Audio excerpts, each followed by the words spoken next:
Welcome to the Downtown, brought to you by Arlington Citizen Media. I am Rody John, and this week we have got a show for you. We have the new President of UTA, Dr. Jennifer Cowley. We talked to her about how she became president, what she sees for the future of UTA, and how the university can work better with the city.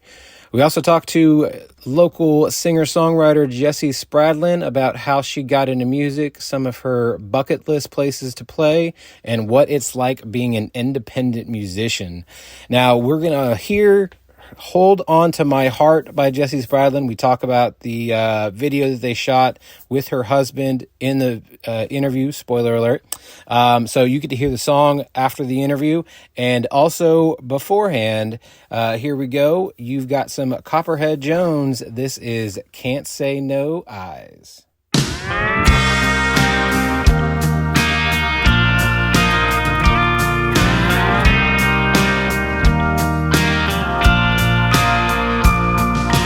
One look turned into two, and 7 numbers later I'm calling Baton Rouge, believing she's been thinking about me too. Chasing late nights with a little hold her tight, believing she's been thinking about it too.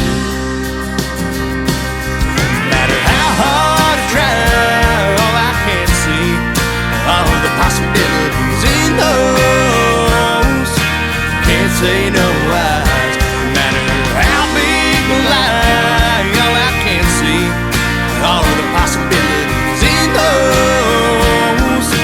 Can't say no eyes. One light turned into 2, and 7 hours later it's who's cheating who, thinking of reasons knowing they're not true. Giving to themselves without owning a dime, believing she's been honest this time. No matter how hard I try, all I can see, all the possibilities in those.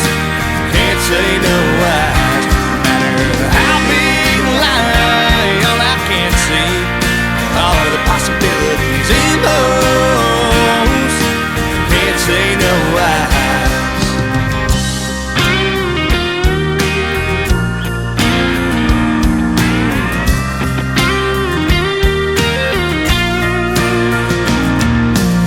Fight turned into 2, and 7 lawyers later it's because you asked me to, thinking of reasons, hoping we're not through.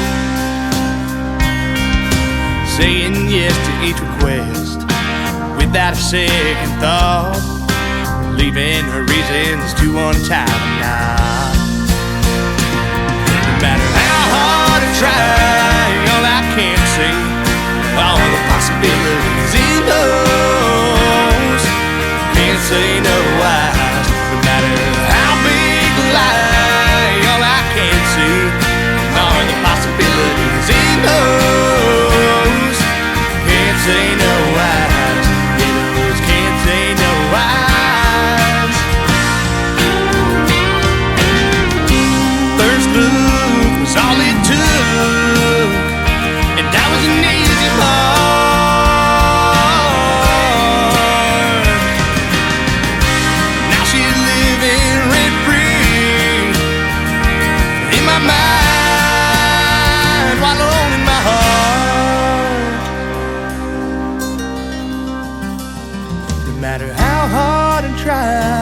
All I can see are the possibilities in those. Can't say no eyes, no matter how big the lie. All I can see are the possibilities in those. Can't say no eyes. Oh, those can't say no eyes.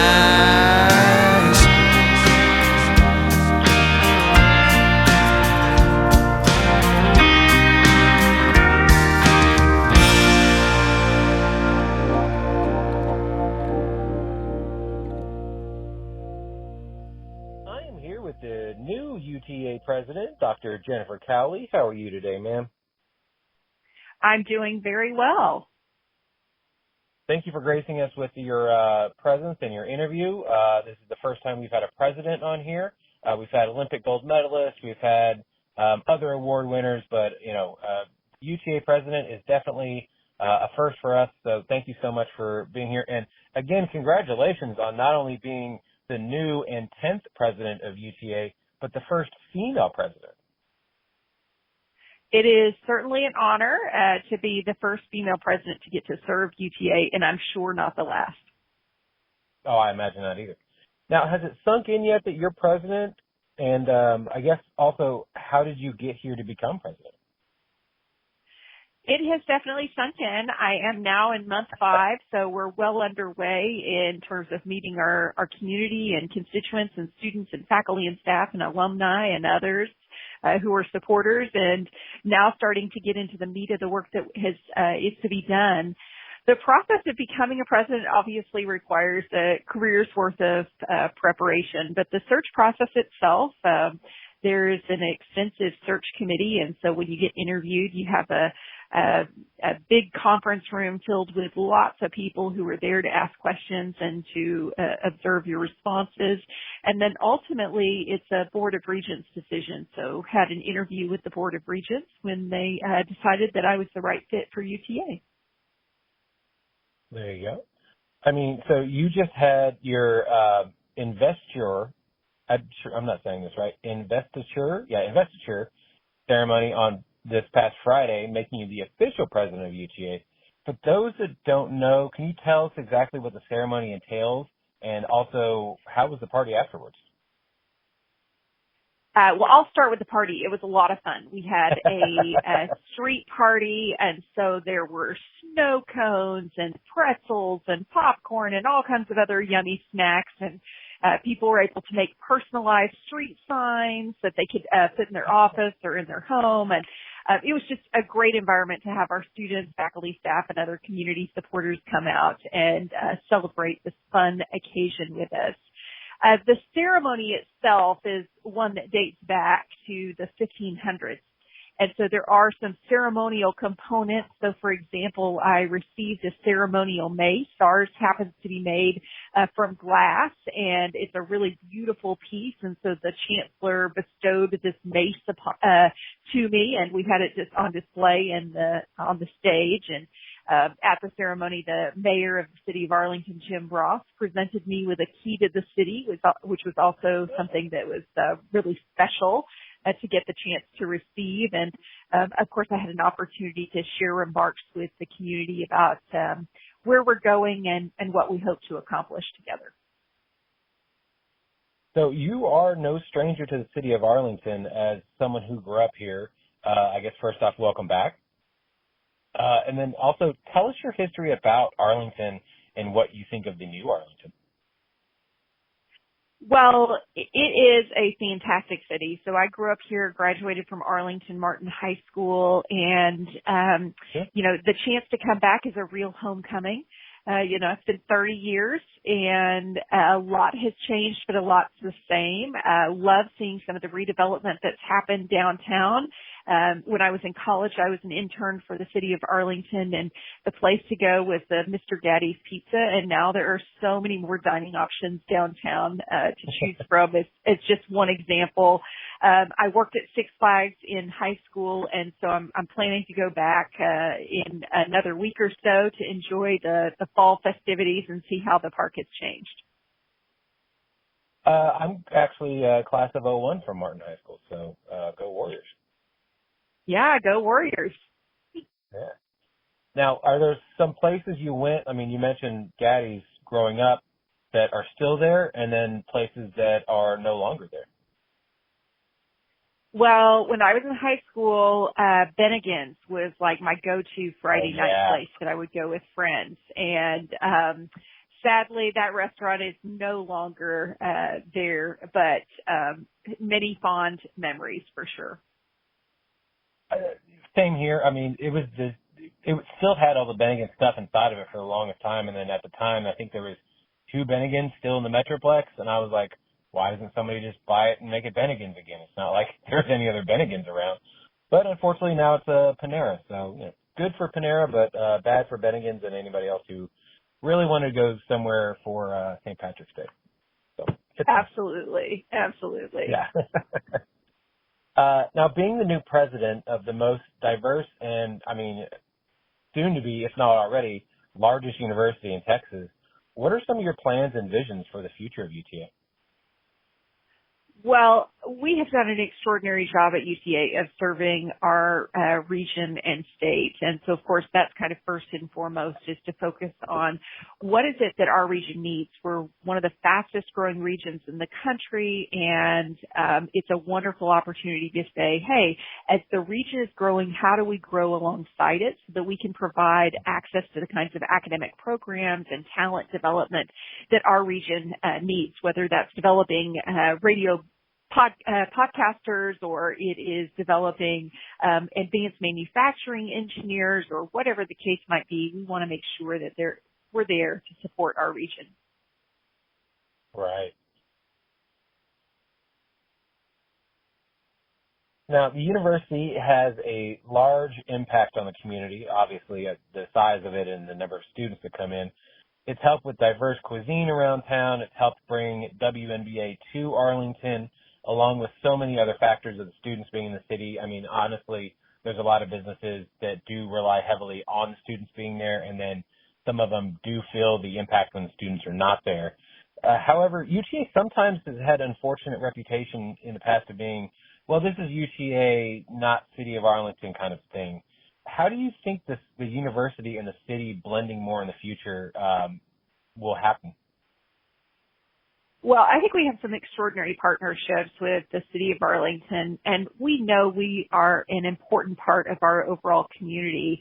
You know, we have more than 5,000 international students on our campus, and, you know, this is for many of them, their first experience in the United States is to come be part of our Arlington community. And as you mentioned, it certainly helped to diversify the cuisine in our community. We're looking at some very specific things that we can do. For example, the city has invested in trails and also in sidewalks and lighting improvements and things like that to make the connectivity between downtown and the university a little bit easier to navigate.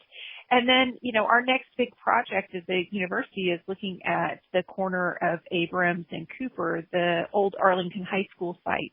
Our social work faculty and students are currently located in that building, and will soon be relocating to our brand new social work and nursing building that's under construction. And so that will open up that site for future redevelopment. And so we don't know exactly what that's going to look like, but we're going to be undertaking planning in the next year to look at how we might create a stronger connection to downtown with that particular location.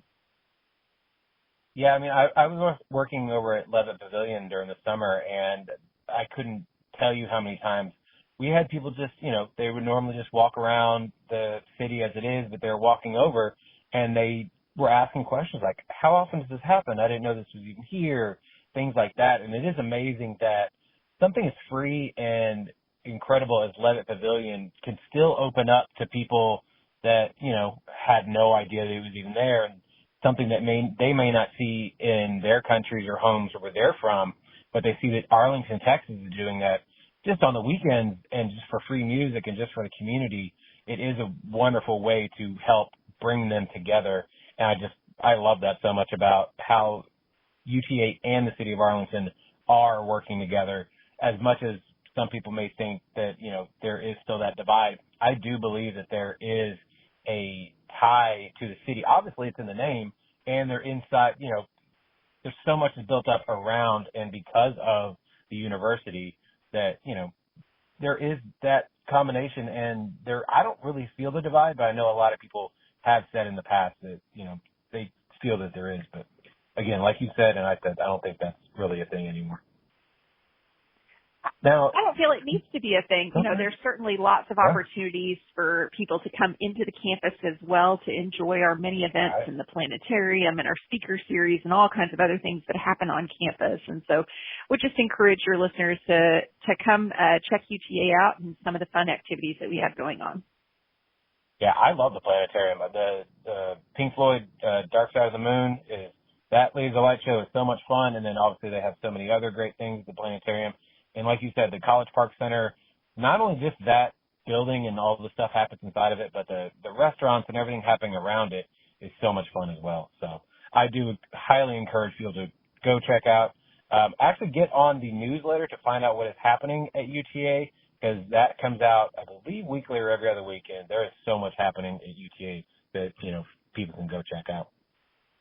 Absolutely. Now, with your background as a city planner, the continuous growth of the UTA campus, how much brainstorming do you believe will happen in the future with development, and how much, as president, are you in on the meetings with?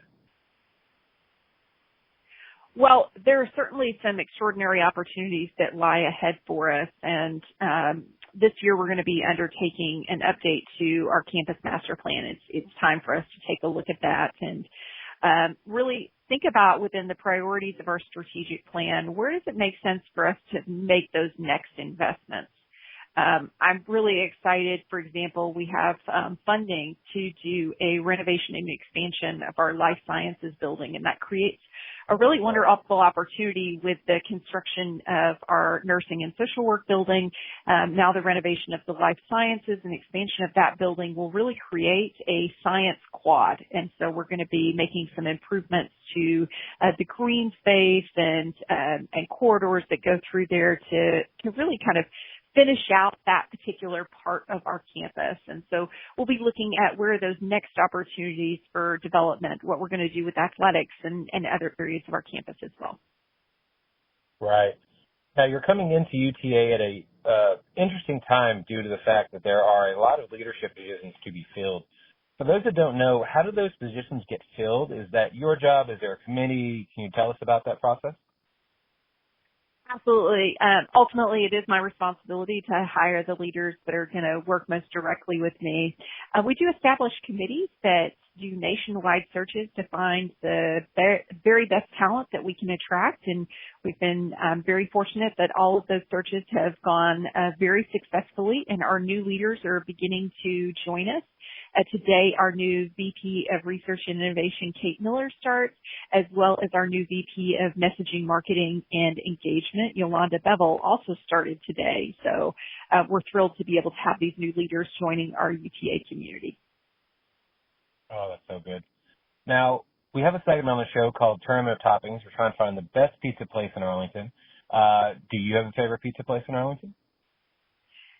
I don't yet, and so I'm really hoping to get recommendations from you. I have tried Marco's Pizza, and I have tried.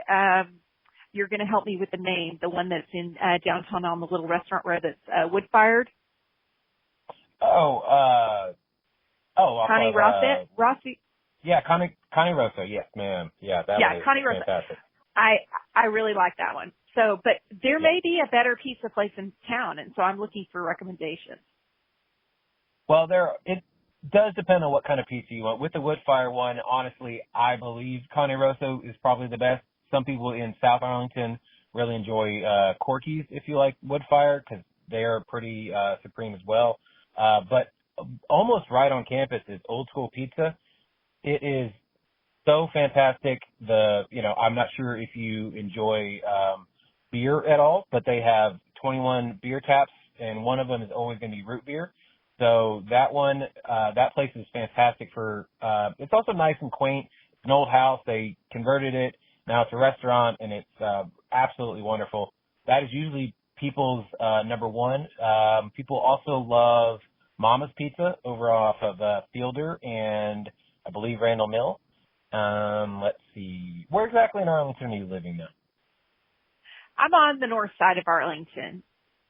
Okay. Then I would also, definitely Mama's Pizza. I would recommend, I think it's Brooklyn's. It's off of Collins and almost 30. So those are just some recommendations for right now. And there's so much other good pizza.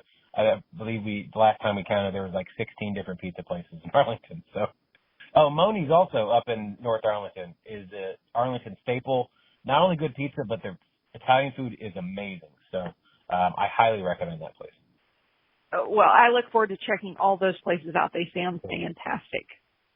Yes, I highly recommend all of them. Now, if people want to get a hold of you, follow you online, ask questions, how can they do so? I'm on Twitter at UTA Prez, P-R-E-Z, Cowley, C-O-W-L-E-Y. You can follow the activities that we have going on, and we have a president's email box at president@uta.edu. There we go. That's easy enough. Well, Mrs. President, I very much thank you for your time and being on here. And, we hope to talk to you again later. And, great success is coming to UTA. New leadership. I can't wait to see what happens, and we hope to talk to you soon. Well, thank you so much for the invitation to participate today. No problem. Thanks for coming on. All right. Have a great day. I am here with Jessie Spradlin. How are you today, ma'am? I am doing great. How about yourself, John? I'm doing well. So for those that haven't heard your music, how would you describe your music and your sound?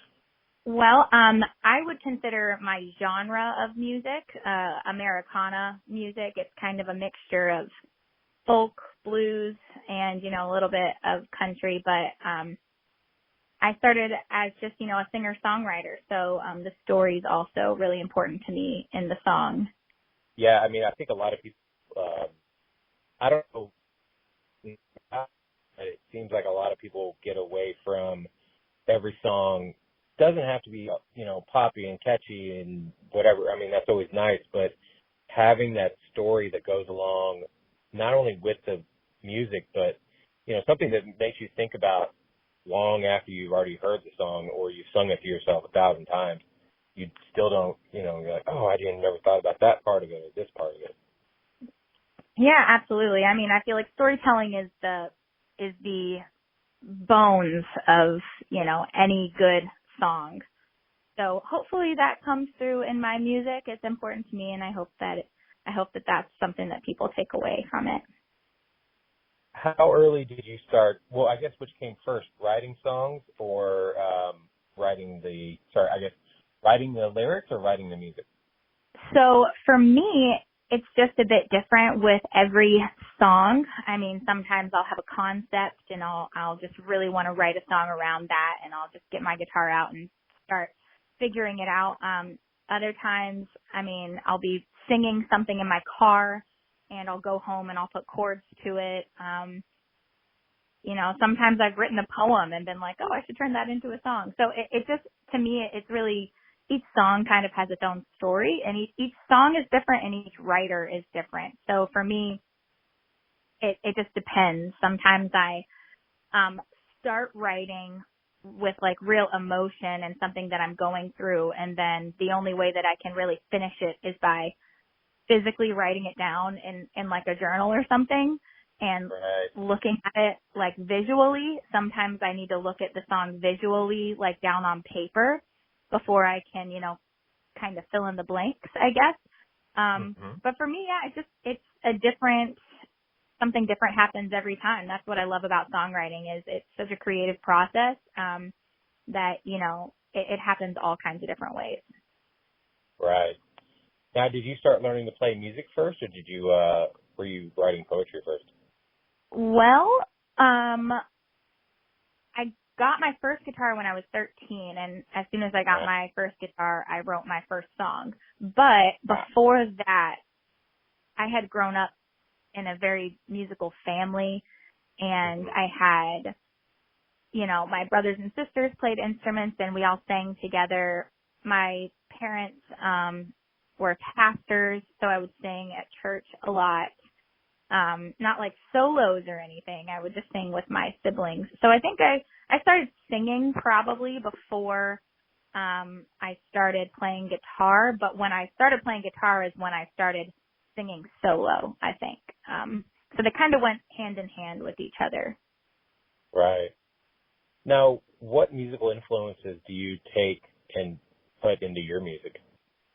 I was very influenced by a band that probably every musician will mention, but sometimes things are cliche because they're true. The first album I ever got was Sgt. Pepper's Lonely Hearts Club Band, which is a Beatles album. Oh, I've heard of them. They have a couple hits. Yeah, you know, they've done a little bit of music here and there. I grew up around a lot of family harmony. So anything that was like heavy on harmony and like the early Beatles stuff was like my bread and butter of how to learn how to harmonize. So the Beatles, and then the other record I got was actually a Frank Sinatra album. And I love just like the pop and jazz, like the attitude behind that kind of music. And the performance of it, you know, it was so grand. So I think music like that I was really influenced by, but then also just pure blues music. My dad was a blues guitarist and a blues artist, actually. And so I had a lot of blues influence. And, you know, in the blues, you know, there's a lot of things that, you know, cross over, things like Bob Dylan, the band, Little Feat, Crosby, Stills, Nash and Young, like all that kind of music, the Eagles, stuff like that kind of all flowed in and out of that blues vein. So yeah, lots of influences, but those are some of the ones that really made a mark on me. That's amazing. Now, what do you love most about music? Oh my goodness, what a loaded question.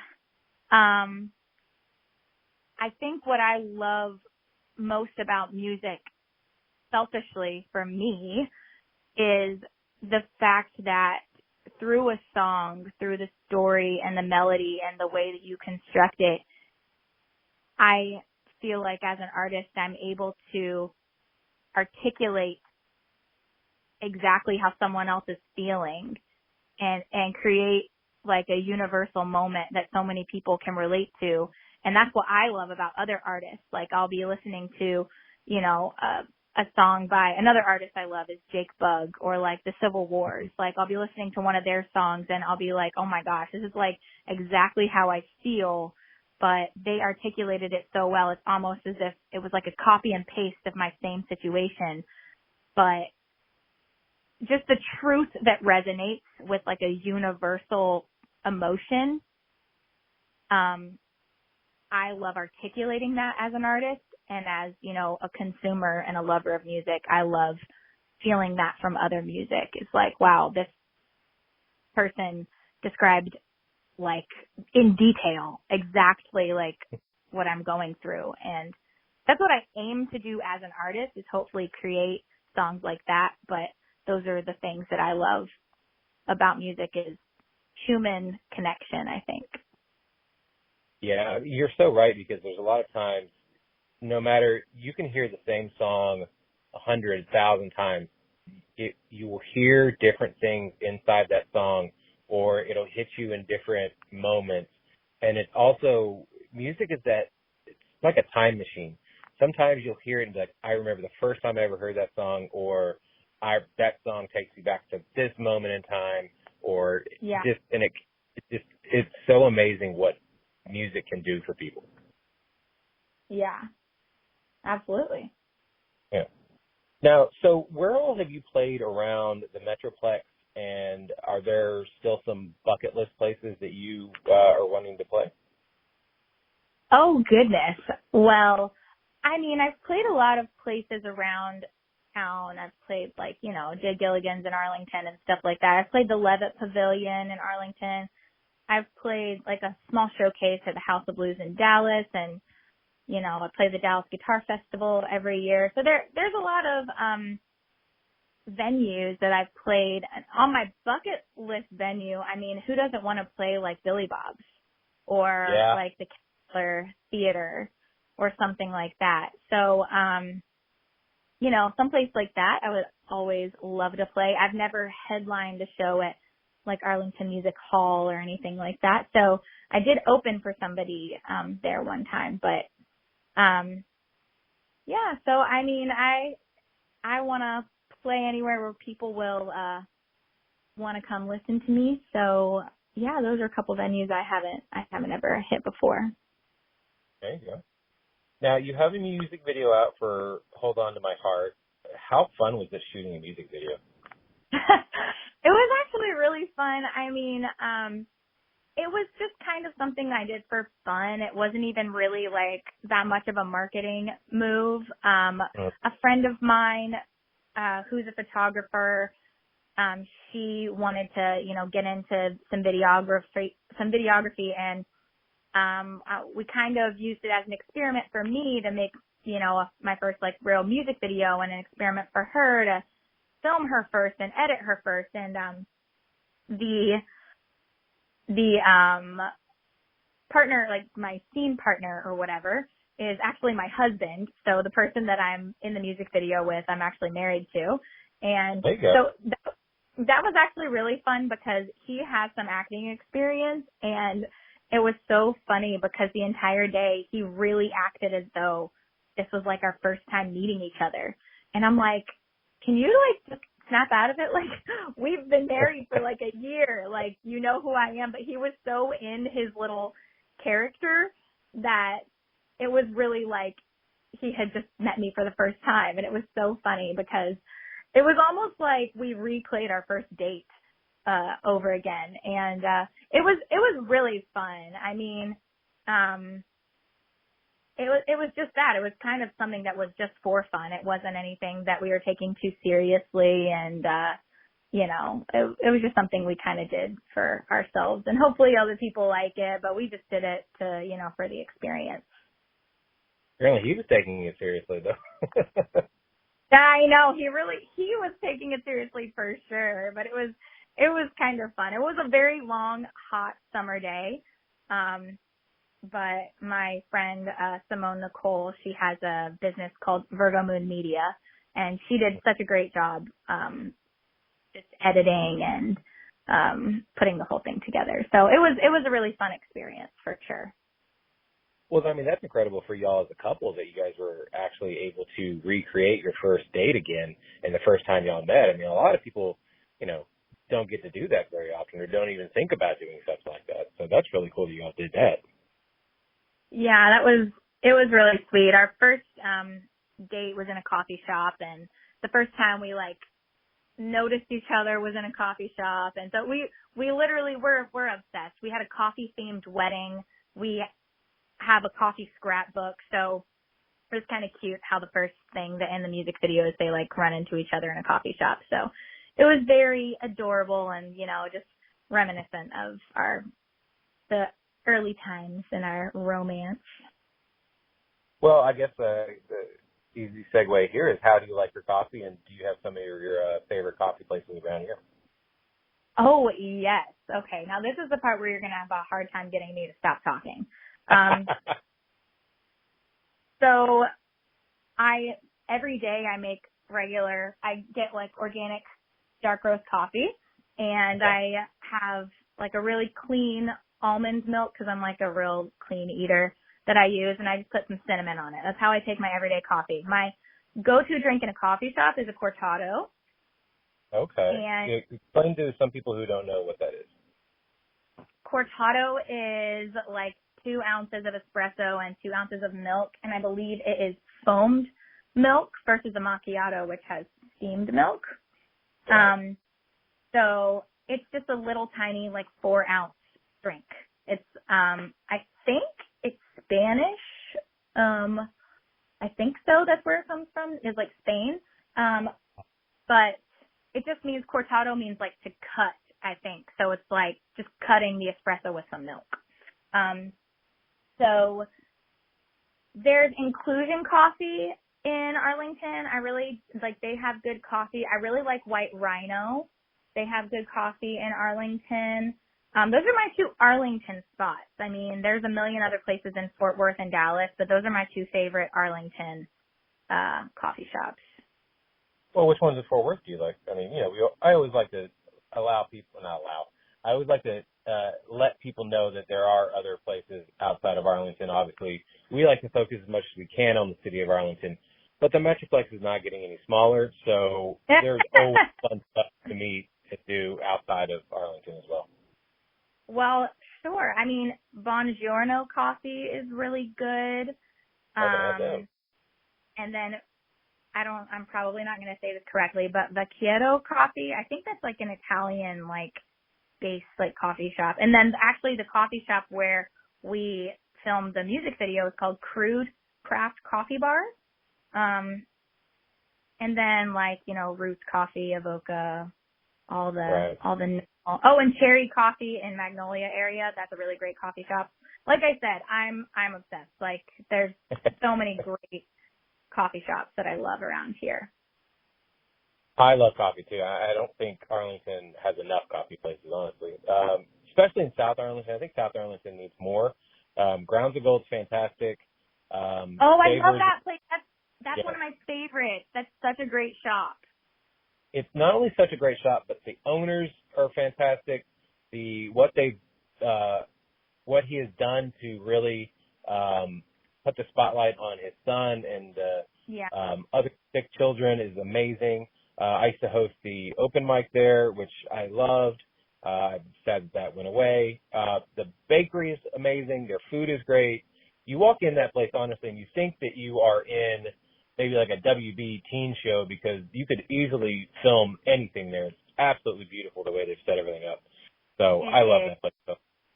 It's so precious. And like you said, like I love the like meaning behind everything and how they like highlight the story of his son. It's so that's what probably my husband and I have rated like our coffee shops like in the DFW area. And so far that's actually our favorite coffee shop like all around. Like it's just great. It's literally like I would recommend that to anybody. It's not like the most convenient place for me to go because I live in North Fort Worth, but I make an effort to go there because it's so good. Yeah, for right now I live up the street from there and I wish they had a drive-thru. I think that's one of my only real concerns. You can order ahead and they will bring it out to you, but it just seems there's a lot more extra steps than I really want to put into getting my coffee. So, I'll go to a Black Rock or a Dutch Brothers, even though Dutch Brothers is like getting your dessert first thing in the morning with a little bit of caffeine, but it's still good. Yeah. I've not been to Black Rock. I'm going to have to try that. Yeah, I know there's one by me. It's Green Oak and 20. So it's right over there by the Sprouts. There's that Look Cinemas over there. Obviously, Taco Bell is right over there as well. If you want some, listen, I love Taco Bell breakfast. You know, a lot of people might crap on Taco Bell, but we all love it, especially after a few drinks.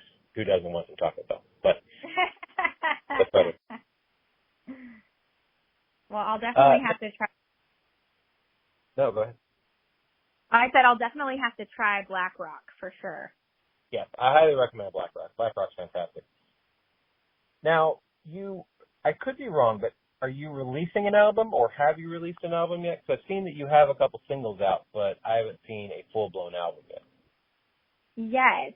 So I will be releasing sometime next year. I'm still like working through the logistics of how I want to do everything. But I have a 6-song EP that I will be releasing. So it's not like a full-blown like 10-song album or anything, but it's going to be 6 songs that I worked on with a producer named Chris Responte. And we actually recorded it, most of it at a studio called The Cove, which used to be in operation in Arlington off Jefferson Street. The Cove is fantastic. I am very sad that did not work out the way it should have. But no, I love the Cove. The Cove is fantastic. Yeah, and I just love the people there, but I got to work with producer Chris Responte on this record, and I'm really excited for it, but I really want to do it the right way, so I'm just taking my time in planning the release for that. One of the songs from the record is my newest release. It's called Close My Eyes. So Close My Eyes will be on this EP that's coming out. And that's my plan is sometime early next year. I'm just figuring out everything, how exactly I want to do it. But yeah, so no album yet. I may sprinkle through a few singles in between here and the time that I actually release it. So, but yeah, and in the meantime, I'm just waiting on figuring out exactly what my plan is for that. So yeah, just keep an eye out for it. It'll be coming soon. I was listening to Close My Eyes earlier, and I thought it was an old song, just the way the style was, and not in a bad way, but like in a good. Like, I feel like I've heard this song before, but like it's very beautifully done. I like that song a lot. Oh, thank you so much. Yeah, I feel like I have a little bit of an old soul and there's a little bit of a vintage vibe on that song. Yeah. But that's probably my favorite. Sonically, that's my favorite song on like the whole album. And I love the vibe of it, and my producer had a lot to do with that. And I've had that song for a very long time, for years, and it's just now, getting to be showcased. So I'm very excited that it's, been released to the world. Yeah, I guess do you want to touch on being an independent artist and whether, because I guess the way we've grown up is if you're a musician, you have to play those shows, and then you have to get signed, and then, life is easy, blah, blah, blah. But that was before there was the internet, and that was before it was kind of, I want to say easier to put your music out, but at the same time, unless you know a producer or you're producing yourself, it's not as easy as people may think. So I guess, do you want to touch on the somewhat freedom of being an independent artist versus, I guess, the other side, which you may not know either, but I mean, I guess, talk to us about that. Sure. I mean, I can give you my perspective, absolutely. So I know that, the music industry has definitely changed in that you don't need a record label to promote to release your music, or even promote your music. I think that what a record label offers is endorsement and press relationships and placement, in radio or whatever. So a record deal is obviously, something that has some benefits. But for myself at the moment, I don't know that there's anything a record label could do for me currently that I'm not doing for myself. Really what a record label does is they give you money. That's really right. The end of the story. Their money. And, I may end up with a record label one day. I hope that, I can make it to a place where a record label would be interested in helping me. But as an independent artist, before I met my producer, I was producing myself. I'm writing my own songs, recording my own songs, producing them. And then Chris came along and really helped me bring my music to another level. As far as production goes and arrangement, then, all of the marketing I'm doing personally. So I keep up with all my social media, reach out to places like you, or other local radio stations to get my music placed, submit my music to other, distribution places for placement. I manually, I release my own music, set it up on Spotify. I copyright my own music. I do all of that myself. So there's a lot of things logistically that you have to do as an independent artist that typically a label would probably do for you. But yeah, I've never been on a label, so I'm not sure exactly of the ins and outs of that, but I do know as an independent artist that you're all the hats. You are marketing, you are the writing, you are the performing, you are the booking agent, you are the press agent.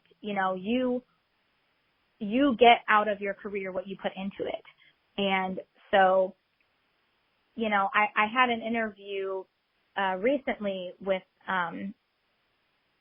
Texas Homegrown Music with Maylee Thomas, and she said something about, how the music industry has changed and there's a lot of competition now that everybody can put music out. It's like, the market's just so overly saturated. But she said, I'll never forget, she said, but there's always been a lot of competition, so we can't really use that as an excuse. And I just was like, you know what? That's so true. From the beginning of the music industry, there's always been competition. So there may be more now that there is, you know, the internet, and everyone has the releasing of their music at their fingertips. But I can't let that be an excuse for me, because there's always been competition. It might be different now, but at the same time, maybe it's not that different. It's a different kind of competition, but it's pretty similar. You know, everybody's trying to do the same thing. So, you know, I think there's a lot of pros about being an independent artist, but there's also, you know, obviously some benefits, you know, about having a label that would help you. But I think for me right now, I mean, I'm doing what I can, and I'm using the tools I have in my hands, and hopefully those tools and my hard work will produce something that is lasting. So that's my perspective. Now, if a record label reached out to me and is like, hey, we want to give you $100,000 to go on tour, I'd probably be like, okay, let's talk. You know, so it just depends. I mean, I don't know. I've never had the opportunity to really go through that. So, well, I'll just have to see what happens when the time comes. Right.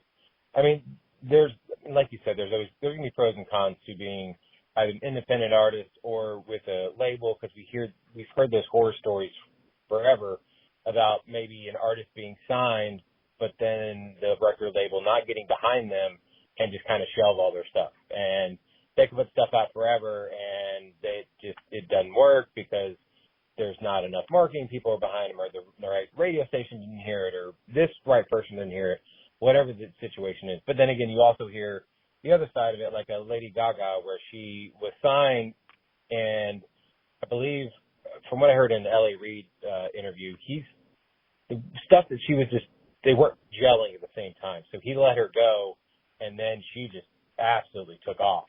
So, you know, there's the pros and the cons to it. So, but I mean, you're doing an amazing job, and you're very good with media, and that's what you have to do as an independent artist, because, again, you're independent. You're working for yourself to put your stuff out there. So more people hear you, more people see you. That's what it's all about. Like, playing the different shows, like, you may not make a lot of money, but it's getting those reps in, because once you get to the bigger stage, you've played that song however many times, and you could do it with your eyes closed. You could do it with drunk person yelling in the back or right in the front or whatever. You can, you know, improv it, go on as long as you want, because you've done it for so many times. And every show, I believe, should be a learning process, so that the next one's even better than the last one. Yeah, absolutely. Absolutely. Yeah. So I'm going to completely steer away from the music industry right now and ask, so we have a segment on the show called Tournament of Toppings. We try to find the best pizza place. What is your favorite pizza place? Oh, my goodness. I'm the worst person to ask this question to, because I do not eat pizza. Oh, okay. Well, then what is actually, my favorite place to eat pizza is in my apartment, because my husband and I make pizzas, like, at home. Oh, and okay. So Casa de Spradlin, I guess, is my favorite. We just made pizza last week, and it's hard to find pizza that's better than the ones we make at home. So I think my apartment. Not open for business. I do enjoy the pizza. It's only limited to 2 people, and that is it. Yeah, exactly. Well, is there a place that you enjoy going out and trying, like whether it be tacos, hamburgers? You said you like to eat well, so I don't know if you try vegan places, stuff like that. Well, yeah, I'm a really healthy eater, so I think my favorite kind of food is actually brunch. So I love any place I can get brunch. I love Ascension Coffee. They have a great brunch. then like Yoke in downtown Fort Worth, like near Sundance Square area. I like that place. So I'm a brunch gal. I do like brunch. Yeah, I don't think I want to say I've been to Yoke, but I can't remember if I have. I know I loved Brood. I haven't been to Brood in forever. We were just at Snooze Friday, and Snooze is amazing. I've not been there. I'll have to check it out. Yes. In Arlington, I like Tipsy Oak a lot for their brunch. Social House is fantastic. Obviously, the Fort Worth and the Arlington location. Those are my two brunch places. White Rhino Coffee actually has really good tacos, breakfast tacos. They do. You're right. Yeah. I've had their breakfast, and they're fantastic. Yeah. El Arroyo actually has brunch. It's a little secret thing that most people don't know about because they definitely do not talk about it. I've never heard of that. I'll have to check it out. Yeah. So now you know. Well, so thank you so much for your time. I really appreciate it. If people want to find you online, follow you, see where you're playing, how can they do all the things? Sure. So they can just like Google me, I guess. I mean, my Instagram handle is just JESSE Spradlin. So my first name, last name. And then my website is jessiespradlin.com. And, all my dates would be on there. I have the East Texas State Fair coming up on October 1st. And so I'm playing that with the full band. I'm really excited about that show. But yeah, all my dates will be on there. I'll have some fun stuff going on during the holidays too. So that'll be really cool. But they can just look me up, and I'm on all the socials. I'm not like too TikTok-y. Like I still feel like I'm too old for TikTok. And that's just like what the kids do these days. But I do have a TikTok. So I mean, if that's their jam, they can look me up on there. But definitely an Instagram gal. That's where I do most of my social stuff. I mean, honestly, the reels are basically just the same as TikTok. So put it all in one, you're better off doing that. So yeah, kind of similar. Yeah. So yeah, that's how they can find me, jessiespradlin.com, or look me up on Spotify or iTunes or Apple Music, whatever their jam is. Well, there you go. Jessie, thank you so much for your time, and I look forward to hearing more from you. Thank you so much, John. It was such a pleasure talking with you, and I'll be sure to try out those coffee shops and restaurants you recommended. Please do. Yeah, I love going out and trying out new places, so I'm always down to try new places if people recommend them as well. So I'll check out some of your places as well. Cool. All right. Well, thank you so much. It was so fun chatting with you. No problem. Thank you.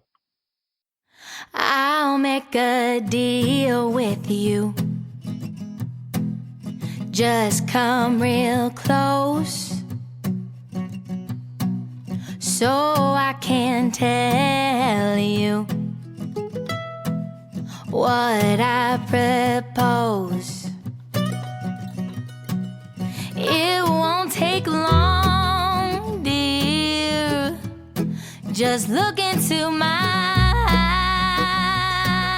eyes. Here in the silence, would you realize that you can hold on to my heart, 'cause I can't hold on to my head. And I keep thinking we should always stand this close, and you can hold on to my hand, and I can stand here once again. And I keep thinking you should never let me go away again. Don't say a word this time, just hold me near. See in my quiet eyes, I want to stay here. I will remember this moment with you, playing it over and over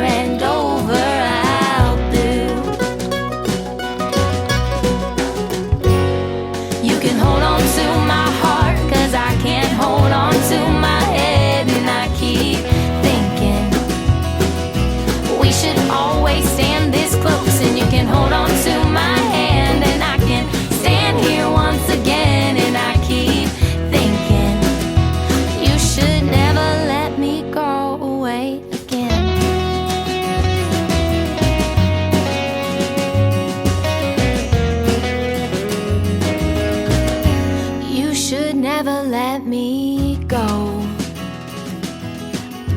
You should never let me go.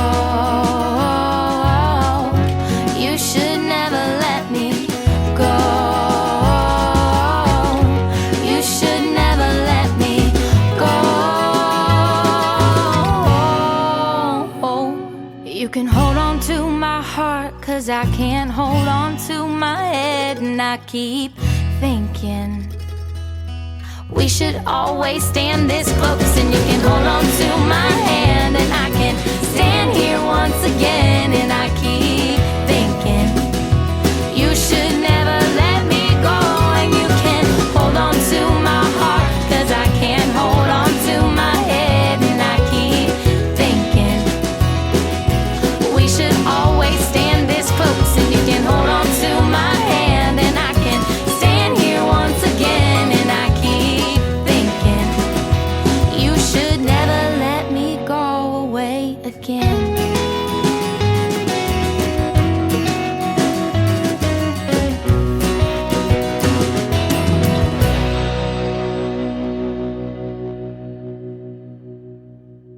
Thank you so much for all of our guests here. We had the new president of UTA. It was the first time I believe we had a president on the show. We've had gold medalists on here. We've had mom and pop business owners, other musicians. It's so fantastic that we actually got a president on here. How fantastic is that? So also thank you so much to Jesse Spradlin and that song, Hold On to My Heart. I mean, if you got a wedding coming up, I would recommend playing it. I'm just saying. Also, Valentine's Day, not too far away, so maybe put that in the back of your mind and bring it back up out in February. So also, thank you so much to Copperhead Jones for giving us a song, Can't Say No Eyes. Absolutely fantastic. So you guys can listen to that while you're driving around. Also listen to us as well, obviously, to keep listening to the Downtown. But while you are out driving around, listening to us and them, every Monday night over at Dr. Jekyll's is Trivia Night. That starts at 7 p.m. And then every Tuesday night from 8 to midnight, Blitz Lounge is having karaoke night. And then speaking of Tuesdays, every second Tuesday over at Create Arlington is their open mic / poetry night. And then Wednesday nights go on over to Jambo's Barbecue for UTA Jazz Night. That is from 5:30 to 7:30. But then you might want to leave a little early, head on over to Division Brewing, because every Wednesday night is Trivia Night over at Division Brewing. Fantastic interview coming up with them. Probably I did it this week, but you'll probably hear it in maybe a month or two. We'll see. But also, while you're out every Thursday night over at One Love Lounge is their Artist Love Night, which is their open mic night. That starts at 8 p.m. And while you guys are out doing all the fun things, please tag us on Instagram, Twitter, Facebook, all the things. We don't have the TikTok yet. Maybe one day. Probably not. But please hit us up, Arlington Citizen Media. You get all the social media here in a second. But make sure to go out and eat local, drink local, and rediscover your city. Tag us and send those pictures over to us on Facebook, Arlington Citizen Media, Twitter, ATX Citizen Media. Tag us on Instagram, Arlington Citizen Media, and send those pictures the old-fashioned way. Email arlingtoncitizenmedia@gmail.com. Also go to our website, www.arlingtoncitizenmedia.com. Don't forget to subscribe and give those 5-star reviews of the Downtown at Apple Music, Spotify, Google Podcasts, and also hit us on SoundCloud, iHeartRadio, and YouTube.